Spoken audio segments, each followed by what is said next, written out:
Hello, I'm Dan from ACV Rentals and Sales, and right behind me is our stock number 7, a 2021 Jayco Redhawk 31F. Today I'm going to be showing you all the appliances outside, inside, so you'll know exactly what to do when you come rent this. So starting off on the driver's side here, we have a little height sticker. It's 12.5 feet tall, this RV. So that means places like parking garages, drive-thrus, gotta be careful of those. Also, most tunnels you're going through should be okay unless you're going to like New York City or whatever. But yeah, you should be good. Just be wary of the height here. Down here you've got the generator. So the generator is kind of like a substitute for when you're not plugged into the RV. This is going to run on the engine gas. So long as you're at least a quarter tank full of gas, you should expect this to work. This will work inside. Start and stop will be inside. The only reason you're going to have to come out here, unless there's some kind of service issue, is if you run the AC and the microwave at the same time. In the case that you do that, the generator will trip, and there's going to be a little breaker out here that you're going to have to flip. You're just going to take the top off here, and right over here, there's a small switch. When you do run the AC and the microwave at the same time, this will flip back like that. So all you have to do, come out here, take the top off, flip it towards you like that. Apart from that, everything else can be handled inside the RV. So the generator is going to be for your major electrical appliances in the RV. That'll be your TV, your microwave, AC, the outlets. Again, this is a substitute for when you're not plugged in. We recommend you have the generator on for no more than 3 hours at a time, then about 3 hours off before switching it back on for 3 hours or so. Next up here, you just have some storage. This Jayco has a lot of storage compartments on the outside. And next to that, we have the power cord cabinet. This is how you're going to plug in your RV at the campsite. So you have this long power cord right here. This is about 30 amps. Well, not about. This is exactly 30 amps. We'll also give you a 15 amp adapter just in case your campsite, wherever you're plugged in, doesn't have 30 amp connection. You also have outlets out here. This will be they'll be powered when you're plugged in or the generator is running. So all you have to do is just plug this into wherever you are at your campsite, and all the electrical appliances, as I said before, with the generator will work. So you won't have to worry about the generator at all when you're plugged in. Right above the power cord is the furnace exhaust. Just don't touch it. Expect it to be hot. Just be cautious of this is all there is to it. Now in the back of the driver's side, you have the dumping area. So you see these two valves here in the opening right here. You just take the sewer hose we give you. Just going to clip it on clockwise here with the stubs, and then you're going to take this part with a 90-degree elbow and stick this in the ground at your campsite or wherever else you're dumping. Then you have two valves here. You have your gray water valve and your black water valve. The gray valve is going to be for your sinks and your shower, and the black is going to be for your toilet. Once it's pulled out like this, that means it's open, so if there were anything in the tanks right now, stuff would be coming out here. We recommend you pull out the black one first, then the gray one to kind of flush it out. And there will be sensors inside the RV to tell you how full the tanks are. Once you're done, you just push them in, unclip the sewer hose, stick it back in the bag, and you're all good to go. Over here is how you're going to fill up your fuel. This is just regular gas, no diesel, no premium, anything like that. You can go to regular gas stations if you feel comfortable with the size of the RV. If not, you can go to truck stations, fill it up that way. In the back here, you have a little compartment, and this does look kind of complicated, but I'll run you through it so you'll be comfortable with this. Here you have two valves. They will be numbered from 1 to 3 for the first valve and 4 to 6 for the second valve. You have 6 options here, 6 settings, but you really only have to worry about 3 of them. This setting, when this is set to 3 and this is set to 5, this is the normal setting. In other words, if you were on the road and you just want to take water out of the sink, for example, you just have it set by this when you're driving. If you're at a campsite and you want to take it directly into the pipes from their water and not your own tank, you're going to go to city fixtures. That's 2 and 6. That way, when you hook up the water hose, you'll take the water from the campsite. If you want to fill up your freshwater tank, you're going to use country fill here. Set this to 1 and set this to 4, hook up the water, and you'll fill up your tank. So those are the only things you have to worry about. The city fixtures 2 and 6, the country fill 1 and 4, and normal 3 and 5, which will set it just like this. This here is the tank flush valve. You won't have to worry about this. This is just for us when you get back. This here says city water connection, which is where we're gonna hook up that white hose I showed you. This is gonna be corresponding to this. Here's just a light. You got the water pump here. You can turn this on inside. And you have an outside shower right here. So let's say you're at the beach and you want to wash off the sand before you get inside. You can just wash it off here. Coming around back, you have two things to worry about here, or rather not worry about. You have the ladder right here. This will be to get up to the roof, but you won't have to worry about that. That's just for service repairs. So please don't climb the roof. And in the back here, that little black rectangle is the rear view camera. So this will go out about 7 or 8 feet. You can leave this on when you're driving as well, but otherwise, when you put it in reverse, it'll turn on. Over on the passenger side, you have a few more compartments. This here is just probably the biggest storage compartment, definitely.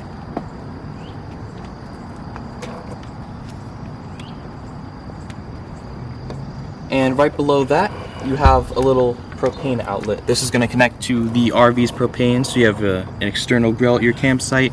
You can hook it up here and it'll take it from the RV. And now that we're done with the outside of the RV, we can head inside here. Got a little power step right here.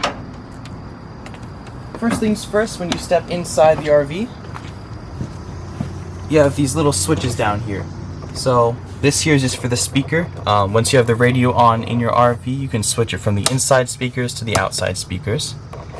You have the power step. You can leave that on. That just means when you open the RV, the step will come out. The awning light is the LED for the awning. We'll show you that in just a second. And you have the main power here. This is going to mean that the battery will run on. The battery is going to be under the step here. It's going to be for very minor electrical things like the lights or the fans, so you won't have to turn on the generator just to turn on the light. But I can show the awning right here. You just hold this, it'll come out.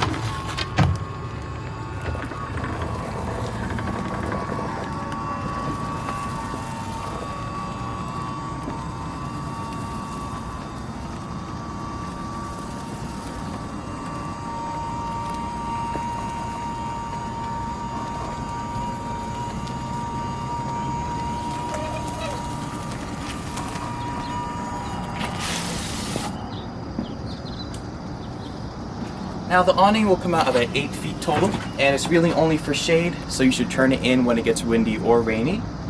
This is going to run on the house battery, as I just said, so you won't have to have the generator on, or you won't have to be plugged in for this to work. Now probably the most important part of the inside of the RV is the control panel right here once you step inside.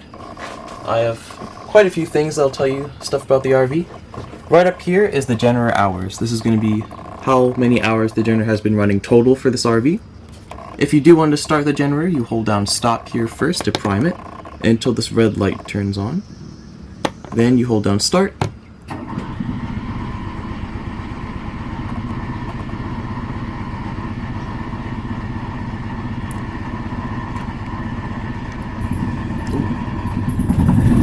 There you go. In order for things to start working in the RV, you'll have to wait anywhere between 30 seconds to 2 minutes. Once the microwave beeps, you'll know that everything will be powered. Over here you have the slide out extension. This is going to run on the house battery like the awning. I already held it out to extend it. You can see that everything here is out. If you do want to pull it back in, you just hold down retract here and it'll bring it back in. And there's the microwave. Just remember, for the slide out and for the awning, make sure the keys are out of the ignition. That's just a safety precaution built into the RV. Right here you have all the levels of the tanks. You have the battery, how full it's charged. If you hold down fresh, that's the fresh water tank. You can see that's 2/3 and 1/3. You have the black tank and the gray tank we saw were empty and open outside. Down here you have the tank heaters. In the summer you won't have to worry about this, but in the winter when it gets cold, in order to prevent the tanks from freezing, you just turn this on.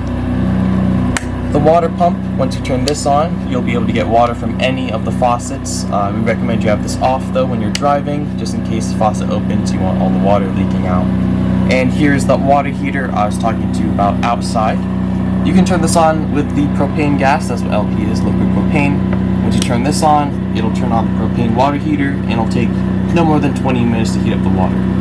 If you are plugged in, at a 30 amp campsite, you can turn on electric instead. Same amount of time, 20 minutes to heat up your water. Over here on the passenger side, you have the fridge. The fridge is going to run on the propane when you're not plugged in, and when you are plugged in, it's going to automatically switch over to the 30 amp connection. You have your fridge right here, and the freezer right here. It hasn't been on, so it's not cold right now, but if you do want to turn it on, the settings are right here. You just hold down the power button. This shows how cold it is, so you can keep it at 5 snowflakes. And the mode, A means it's automatic. This here means it's running on electricity. You can switch it over to the teardrop, which is propane. But you can keep it on A, and it'll keep it on automatic. Just some more cabinet space. For safety reasons, you have a carbon monoxide and propane detector down here.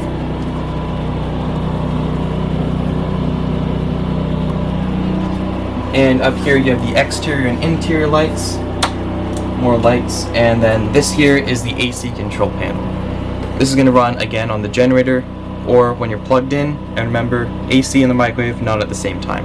If you want to turn it on, you just make sure turn it to fan first, then turn it to cool, and if it's in the winter time, you can turn it on heat instead. The heat is going to run with the propane and the house battery, so you won't have to be plugged in for the heat. If you want to use the AC and the cooling, you will have to be plugged in, or you have to use the generator. And this just controls how high or low the power. Temperature right here, pretty simple and straightforward. Over here you have a little sofa sitting area, but this also turns into a bed. All you have to do is just take these Velcro cushions off really quick, and this will pull open like a futon. You just take the little metal bar down here, pull it out like this, and then you just put these back in.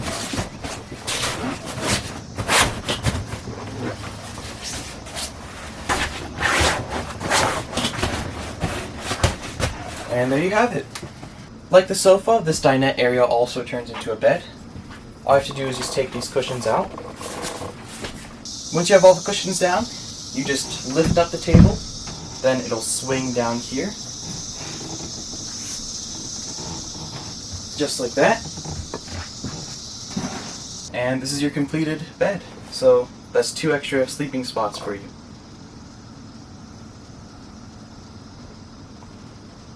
Next up here, you've got the kitchen area. Most of it is self-explanatory, just like a regular kitchen. For example, the sink here, we just like to keep the turntable for the microwave in the sink, just in case the microwave, the latch is just plastic, sometimes it might break. Rarely, but it does happen. As far as the sink goes, you just turn it on, make sure the water pump is on, water will come out. You have a little extra cutting board, extra kitchen area right here. Just lift this up here and snap it down. You have some more storage area. You keep the remotes in here for the TVs. Just match the logo to the TV. You should be good. More storage here. And more storage below the sink. Above here, just a regular house microwave. Again, make sure generator or you're plugged in for this to work. And the AC in the microwave, not at the same time when you're on the generator. Just lights and fans for the stove. As far as the stove goes, you just take this glass top off. You just set it to the fire symbol here, spark it, and that's pretty much your stove. You have your oven down here. This is just the knob for the oven. And just have some lights. Once you're done with the stove, just wait a few minutes before you put the top back on, otherwise the propane gas might get stuck in there, the glass might shatter. But apart from that, you're good to go. In the back here, you have bunk beds. They each have their own TV as well, their own windows, their own lights, and they have privacy curtains as well. And more storage in the drawers down here. And all the way in the back here, you have what I like to call the master bedroom, I suppose. This one probably has the most storage. drawers all around here, cabinets, little wardrobe here for if you want to hang your clothes. There's a little pole on the top. And yep, these drawers are pretty big. Here you have your bathroom. The toilet is kind of like an airplane toilet. You just push down this little lever here and it'll flush it down. Just make sure the water pump is on for this to work. The toilet paper is RV specific. You can't use regular toilet paper. If you do need to use toilet paper, you can buy it from Walmart at the campground section, or camping stores at the campsite will have it for you as well. The shower is just like a regular shower. Just gotta open this, and you got your faucet, hot and cold. Just pretty standard, straightforward. And lastly, you have your sink here. We'll give you these bottles. They're just solutions for the toilet. Since the toilet is directly connected to the black tank, sometimes the smell might come up. You just pour half a bottle, full bottle down there until the smell gets better, pretty much. Just a quick tip on how to find channels with the TV. First, you're going to turn on your TV, obviously. Hit input and make sure you're on the TV setting. Once you're on TV, you're going to hit menu on your remote. Most remotes like this are universal. They'll also have a menu section. Go to channels, go to auto channel search. Then you can choose how to find channels. You can use the antenna, which we're going to use right now since we're not plugged in. But if you are plugged in at your campsite, you can use the cable. So you have to do is hit antenna, and it'll find the channels for you. In the front cab here, we'll give you this little envelope which has all the documents you'll need. You have the RV manual here. You have the little envelope for your registration, and we'll give you some extra fuses for the fuse box, just in case. Now we're in the front cab. The front cab is actually built differently from the RV. This is just a regular Ford truck chassis with an RV on the back, really. So you can expect most of these things to just be like a regular truck. You have your parking brake right here. AC control is all here. Got your mirrors on the left and right side. Once you hit this panel right here, the rear view camera button, you can have it on when you're driving, or otherwise when you put it in reverse, the camera will show up. Also here you have your radio. You have Bluetooth, so if you want to hook up your smartphone. And that's pretty much it. Everything else is self-explanatory. Well, that's all I have to say for our stock number 7, this Jayco Redhawk 31F model. I've been Dan from H3 Rentals and Sales, and have a great trip.